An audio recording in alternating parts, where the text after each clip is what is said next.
When we talk about internal prayer of the heart, we do not say petition of the heart, but prayer.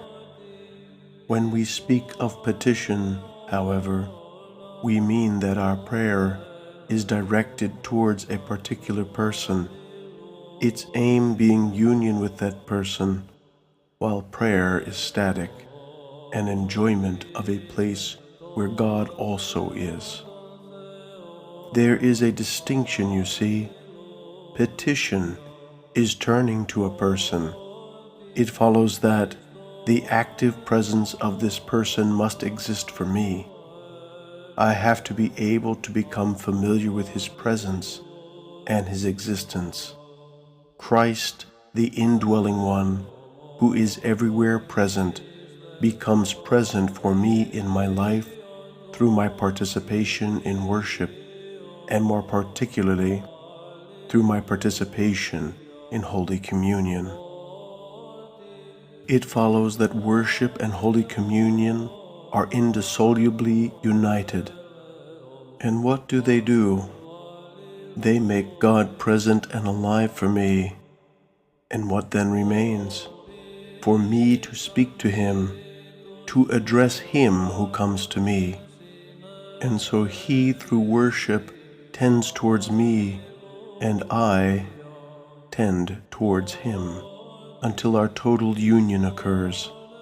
I cannot say that I will go to church if I have not been praying. It is superfluous for me to go to church, and unnecessary for me to attend the liturgy, and useless for me to take Holy Communion if I am not continuously at prayer. And it is superfluous for me to pray if I have no part in what we have just been speaking about. You know how to plant a flower. You dig the earth there. You put in manure so that the root will take. If you don't put in that fertilizer, the soil is not suitable. It's a waste of time planting the root. Prayer is sterile and does not go higher than our heads. How much less does it reach beyond the clouds and up into the heavens? If it does not have its mystical realm, which is in particular vigil, study, and fasting, do you know what it means for flesh to enter the realm of the Spirit? Flesh, carnality, which does not inherit the kingdom of heaven, to enter into God? Do you not know what it means for God, whom nothing can contain, to find room in my soul? So when I pray, I feel at once this insurmountable obstacle blocking me off from God, the fact that I am flesh. That is, I am a carnal creature in the sense of the gospel meaning here, the fact that I am flesh and he is spirit. With God's holiness and brightness, I immediately comprehend my weakness. I feel that I can do nothing, and that I am starting a dreadful struggle, a battle, as the Old Testament so beautifully presents it to us, with that battle, that wrestling match of Jacob's at his famous ladder.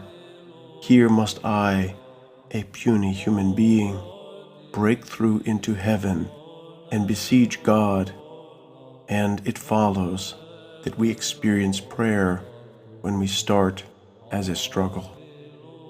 Not a struggle in the sense that I want to go, for instance, and eat and say, "No, I shall continue to pray."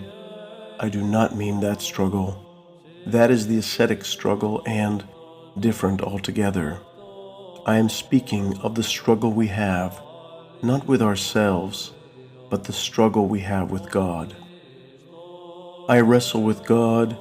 When Paul said, "Contend with me in prayer," he meant something like that.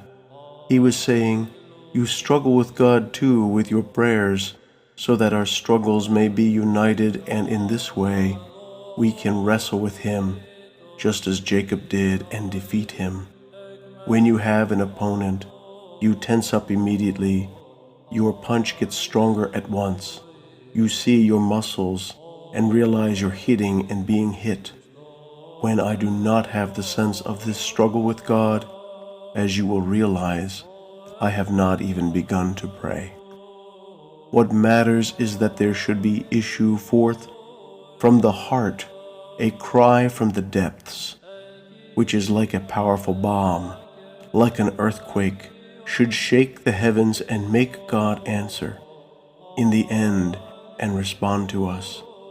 God wants us to sense Him first, and the struggle to reach Him with the powerful distress of the cry from the depths of our beings, which we raise to Him.